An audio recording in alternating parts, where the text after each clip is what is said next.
You're scrolling again. Not because you're looking for anything specific, just scrolling. The light from your screen casting shadows across your face in a dark room. Maybe it's late. Maybe you should be asleep. Maybe you told yourself an hour ago you'd stop. But here you are. And somewhere in the back of your mind, underneath the distraction, underneath the noise, there's this feeling. It's hard to name. It's not quite sadness, not quite anxiety. It's more like awareness. A quiet knowing that something isn't right. You see other people moving forward, building things, starting things, becoming something.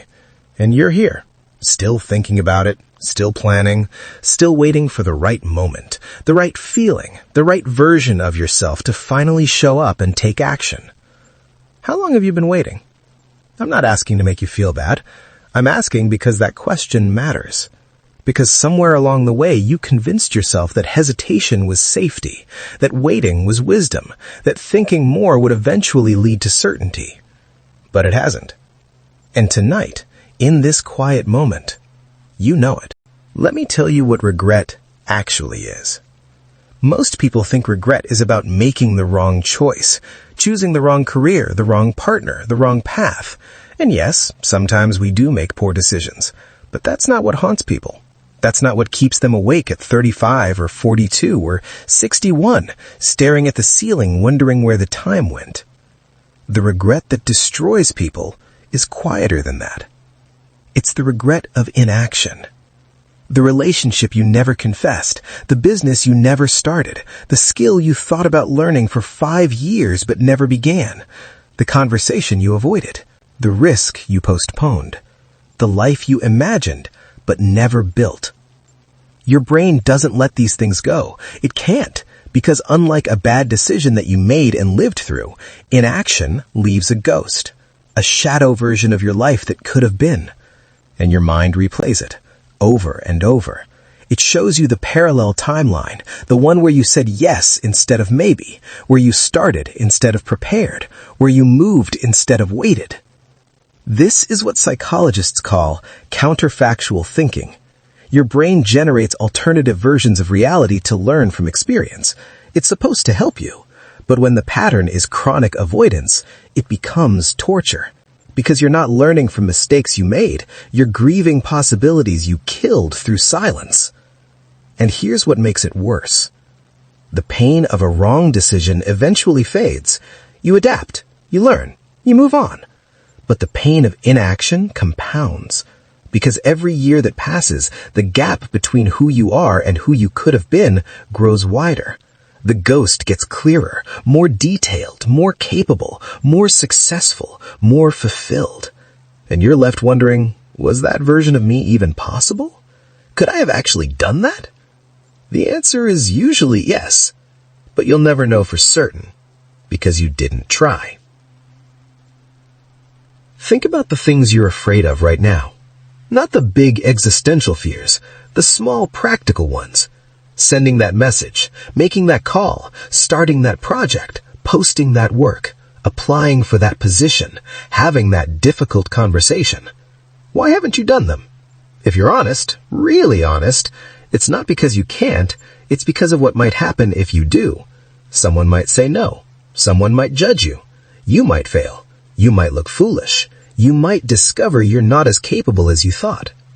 These are real fears. I'm not dismissing them. But here's what your brain is doing.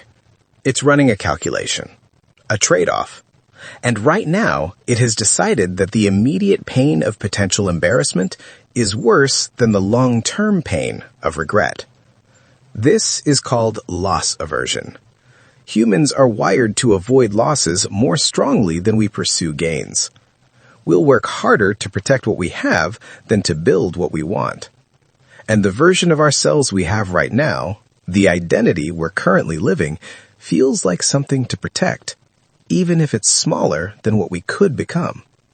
So, we choose safety. We choose the known.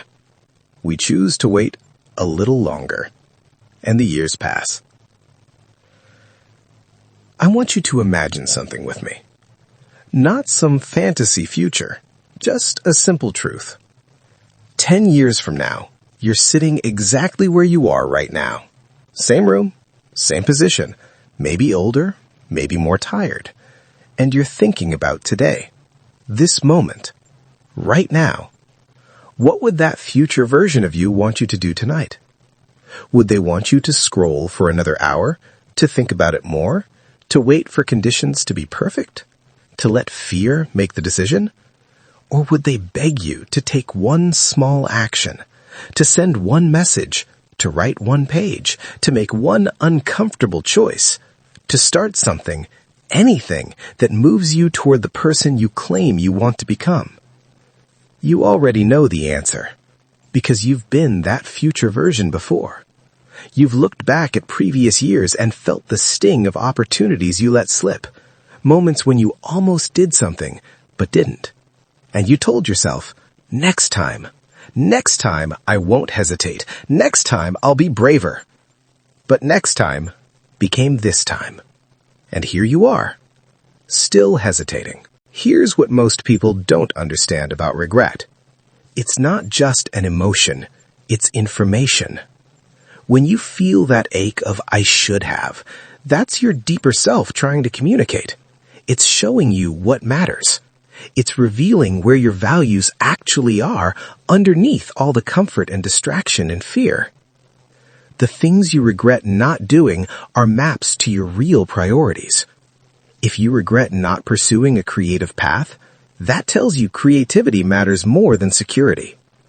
If you regret not taking relational risks, that tells you connection matters more than protection. If you regret staying small, that tells you growth matters more than comfort. Your regrets are not punishments, they're coordinates. They show you exactly where courage is required, exactly where you've been lying to yourself, exactly where the next version of you is waiting to be built. But only if you listen. Only if you stop treating regret as something to avoid and start treating it as something to mine for truth. Let me be very clear about something. The pain of discipline is temporary and specific. It's the discomfort of waking up early, the awkwardness of a difficult conversation, the uncertainty of starting something new, the ego blow of being a beginner. These pains are real. I'm not minimizing them. But they end. You wake up early enough times, it becomes normal. You have enough difficult conversations, you get better at them. You start enough new things, you stop fearing the beginning. You're a beginner enough times, you realize it's not death. The pain of discipline is acute, sharp, but temporary. The pain of regret is different. It's dull, constant, and it grows. It starts small, a passing thought. I should have done that. But then it comes back, and again, and eventually it's not just a thought, it's a belief. I'm the kind of person who doesn't take risks, who stays safe, who watches from the sidelines. And that belief shapes everything. The opportunities you don't pursue because that's not who I am. The chances you don't take because I've never been that type. The life you don't build because you've spent so long avoiding action that avoidance has become your identity. This is the real violence of waiting. It doesn't just delay your progress, it rewrites who you believe you are. So what do? Not tomorrow, not when you feel ready, not when conditions align. Tonight, right now. You start treating action as practice, not as a test. You've been waiting for certainty, for confidence, for the feeling of being ready. But that's not how humans work. Confidence doesn't create action. Action creates confidence. You don't feel brave and then do brave things. You do brave things and then feel brave. This means you have to move before you're ready. You have to send the message before you've perfected the words. Start the project before you've figured out every step. Make the call before you know exactly what to say. Apply for the thing even though you might not get it. Not because you're reckless, because you're building proof. Every small action is evidence. Evidence that you're the kind of person who tries, who starts, who moves despite fear. And your brain collects this evidence. It builds a new story, a new identity. but only if you give it material to work with. Shrink the goal. I mean, really shrink it. You don't need to write the book tonight. Write one paragraph.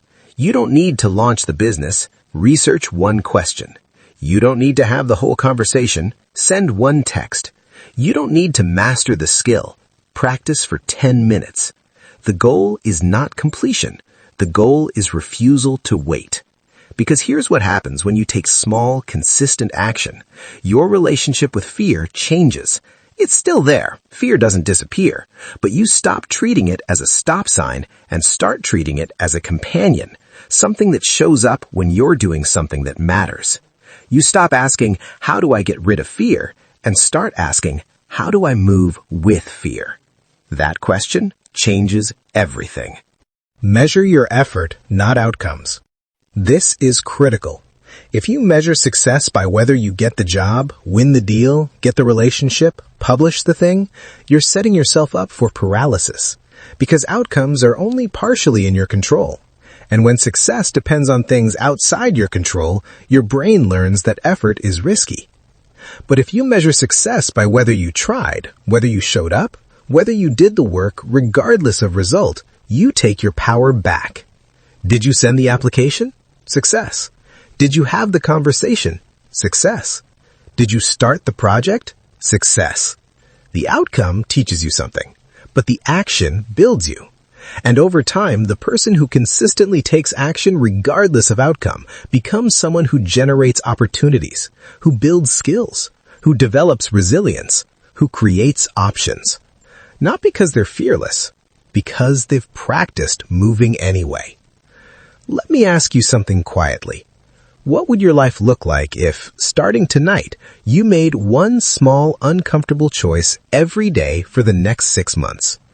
Not massive changes, not life overhauls, just one thing. One conversation you've been avoiding, one paragraph written, one skill practiced, one uncomfortable truth spoken, one risk taken. Where would you be in 6 months? You know the answer. You'd be different. Not because of any single action, but because of the accumulated weight of someone who stopped waiting, who stopped negotiating with fear, who stopped treating hesitation as wisdom. You'd be someone with proof. Proof that you can start things, finish things, survive discomfort, learn from failure, try again. And that proof changes everything. Because the version of yourself you've been waiting to become, the one you imagine when you think about who you could be, that person isn't built through thinking. They're built through deciding, again and again, in small moments, on ordinary days. This is one of those days. Tonight is ordinary. You probably won't remember it in a year, unless you make it the night something changed. Not through drama, not through some massive decision, but through one small act of courage. Send the message, start the document, make the call, do the thing you've been thinking about. Not because you feel ready, not because you're certain it will work, but because regret has shown you what matters, and you're done letting fear decide. The version of you that you want to meet 5 years from now is built starting here, in this quiet moment, when no one's watching, when it would be easier to scroll, to wait, to think about it more. But you don't. You move. Not perfectly, not fearlessly, just honestly. And that makes all the difference.